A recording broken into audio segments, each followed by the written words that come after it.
Hey everyone, welcome to another episode of Data and AI with Mukundan. Hey everyone, welcome to another episode of Data and AI with Mukundan. In today's episode, I want to talk about how we can boost our newsletter growth with analytics today. So there's a lot of hidden growth in traffic, and I want to focus this episode specifically for content creators. As content creators, one of our biggest challenges we face is understanding how work is received by our audience. So whether we're just starting out a Substack journey. So as you guys may know, I already have a web. As you guys may know, I have a website on Substack, which I've linked in the podcast pages. And hey everyone, welcome to another episode of Data Nia with Mukundan. And in today's episode, I want to talk about my Substack journey and how I can help you while helping me grow on Substack by boosting our newsletter growth with analytics. So, as content creators, one of the biggest challenges we face is understanding how our work is received by our audience. Whether we're just starting out a Substack journey or we are an established writer, one thing which is clear is that analytics is our best friend. They offer a treasure of insights about our audience, content performance, and most importantly, how people find and engage with our newsletter. Yet there are many creators that I've seen which underutilize the tools available at their disposal. Substack analytics, if they are properly understood, they can be leveraged to transform the growth trajectory of our newsletter. And this guide is focused to dive deep into the traffic data from my newsletter, which is Data and AI with Mukundan, to demonstrate how you can use these insights to grow your audience and refine your strategy. Why traffic analytics matter? Substack's simplicity and focus on its creators make it a preferred platform for newsletters. So Substack is a very independent platform for creators. I know I've had trouble with getting my articles accepted into different publications in another platform that I've been using. And Substack is more independent that way. Like it offers a lot of creative outlet for its creators. Like it allows their creators to be very independent, very free. So that's what separates it from its other peers. But its analytics feature is often overlooked. Traffic analytics specifically are crucial for understanding how readers discover your newsletter and which channels drive the most engagement. Knowing where your audience comes from allows you to focus your efforts on what's working and tweak what's not. For example, if I were to speak about my Substack dashboard, I noticed significant spikes in direct traffic, but a smaller proportion from social media and referrals as well. It was a clear signal for me that while people were engaging directly with my content, there was a lot of untapped potential in these other sources. And traffic analytics, therefore, can help you answer critical questions like that, just like it did for me. So, it can help answer questions like where are your readers coming from? Which traffic sources drive the most engagement or the most subscriptions? How can I improve my outreach efforts to grow faster? Right? What other platforms can I use to promote myself out there? And the answers to these questions are the building blocks for a robust growth strategy. So let's break down subtract traffic sources. So let's break down Substack traffic sources. One is direct traffic. We all know what that is. Basically, visitors who land on your newsletter by typing your URL, by clicking a bookmark, or following a direct link.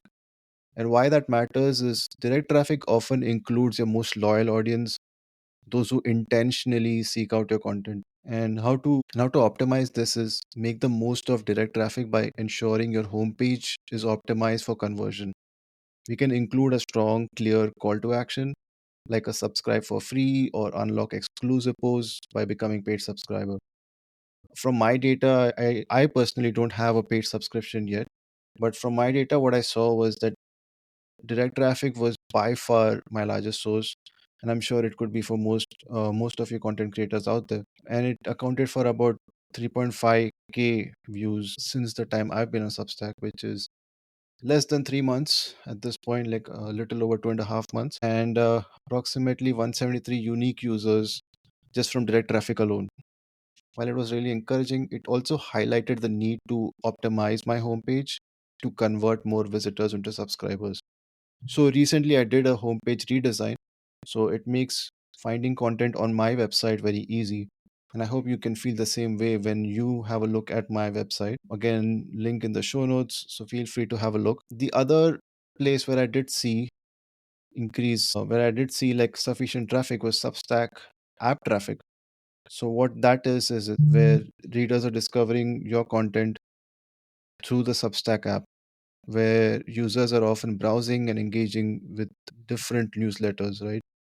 So why this matters is they're already engaged users within the Substack ecosystem. So they're already browsing through different content creators' content out there. They're already engaging on the app. It makes them that much more likely to convert into loyal or paid subscribers because they're already familiar with the platform. All they need to do now is just get familiar with your content. And this is where you can offer value to them. And how to optimize this? Consider exclusive app only posts, right? Some posts can be only app. I'm not sure if Substack has a way for doing this, but I think if I were to, and I'm still trying to figure out how Substack works with all these different platforms. But like I think if they have only app only posts, we can try to do that, or paid tiers again for the audience. So that I'm familiar with that we can do this. And these users are already primed to consume content on Substack. So enticing them with unique offers can yield amazing results. The Substack app for me contributed about 300 views and 60 plus newsletters users for my newsletter. So I'm still beginning, as you can see, but what I would say is just try to understand your users based on how much the traffic is coming through. So for me, while this was smaller than my direct traffic, it is an engaged audience worth focusing on. Email traffic, it is like basically readers clicking links in your email newsletter. This is often the more warmer audience and most warmest, I would say, because subscribers who already signed up and receiving our emails, they are really like showing more interest towards you. They are loyal. Email traffic measures how well our subject lines and call to actions are performing.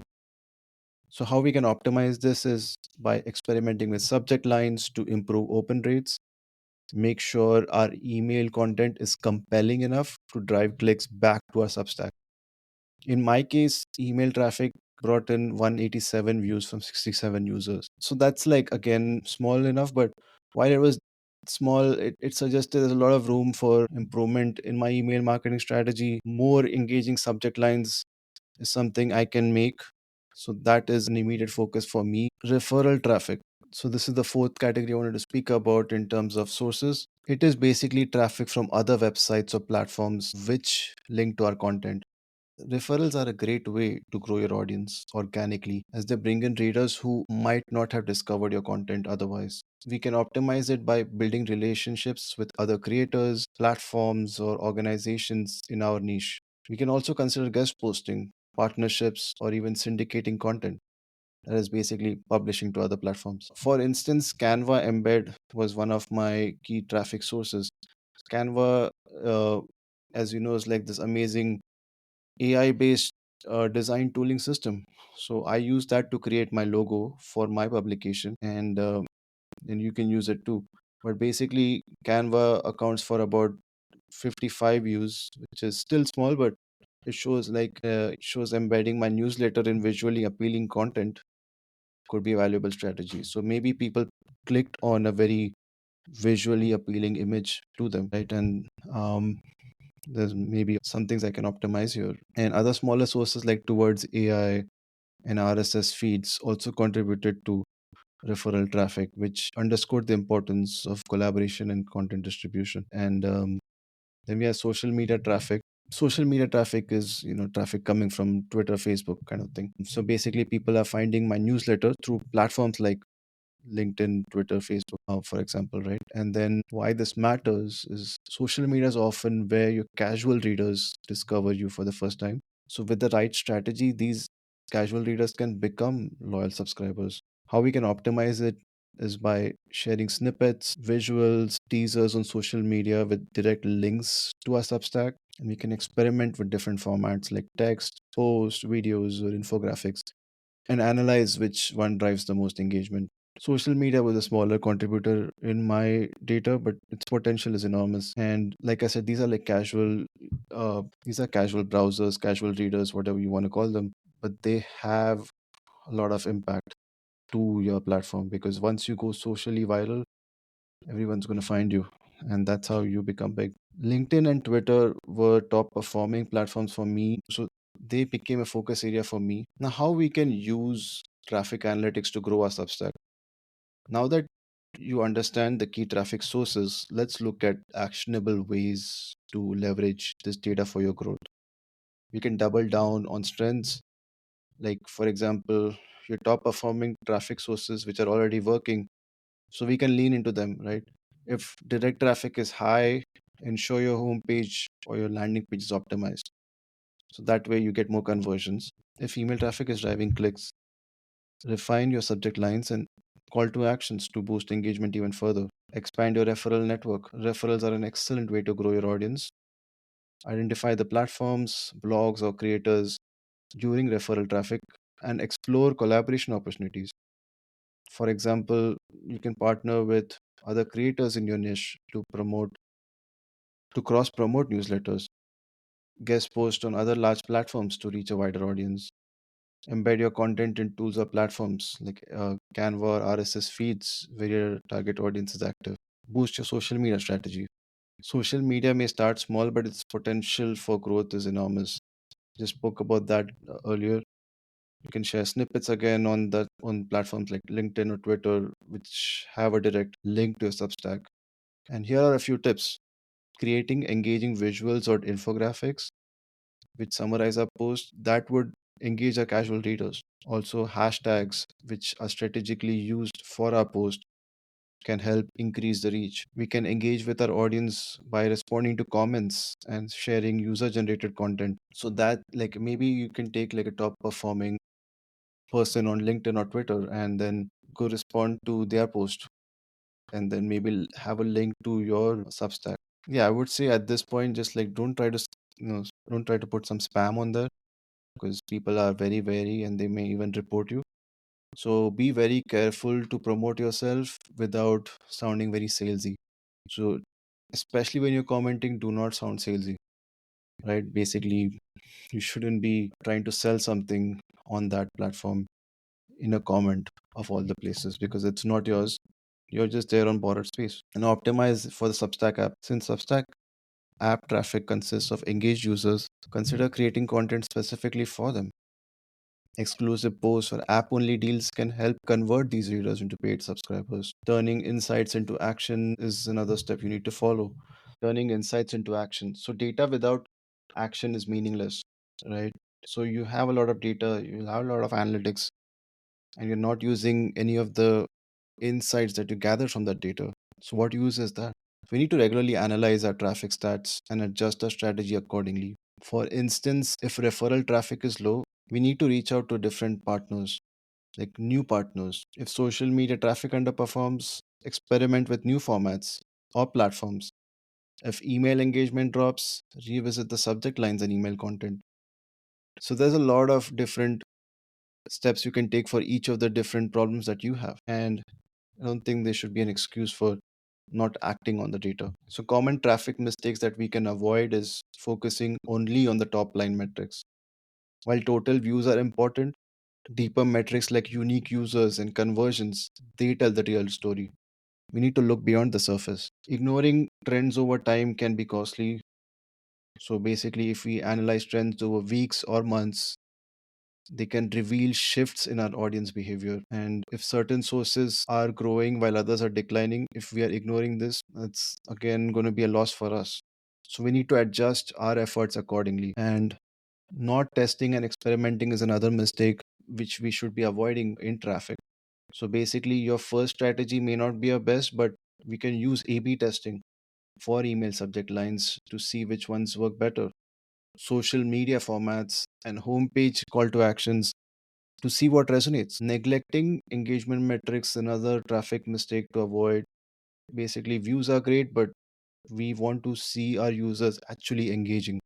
So, engagement metrics means clicks, shares, and comments, which in Substack's case is clicks is you can think of the same as love, share as a restack, comment is what they are commenting, right? And this would indicate how well the content is connecting with the readers. So, next steps for Substack creators, maybe any creators out there, is by diving into Substack analytics. So, we need to take a quick action plan by analyzing our traffic sources and identifying our top performing channels, focusing on one area to optimize, whether it's improving email engagement, growing referral traffic, or boosting our social media presence. So we need to set specific measurable goals. Like for instance, you want to improve your email engagement, email clicks or love for by 20%, or gain 50 new subscribers through social media. Right? It's a specific measurable goal. And remember that analytics is just a tool and it's not the end goal. We need to use them to refine our strategy and keep experimenting until we find what works. To conclude, Substack Analytics provides a roadmap for creators to grow their audience, improve engagement, and ultimately monetize their work. By understanding and leveraging our traffic data, we can identify what's working, what needs to improve, and where we can find what our next big opportunity lies in. So, our numbers, they tell a story. It's up to us to write the next chapter. So, what's your analytics telling you today? Let's discuss in the comments, or you can just reach out to me on my Substack, mukundansankar.substack.com. That's mukundansankar.substack.com. And I will link to everything in the show notes. Before I go, here's an exciting update. I'm building something special for Substack creators and Medium creators to help grow and engage with our audience. So think of this one as a part one where I focused on the traffic, but stay tuned for part two because that's going to be even more fun. All right, that's all for this episode.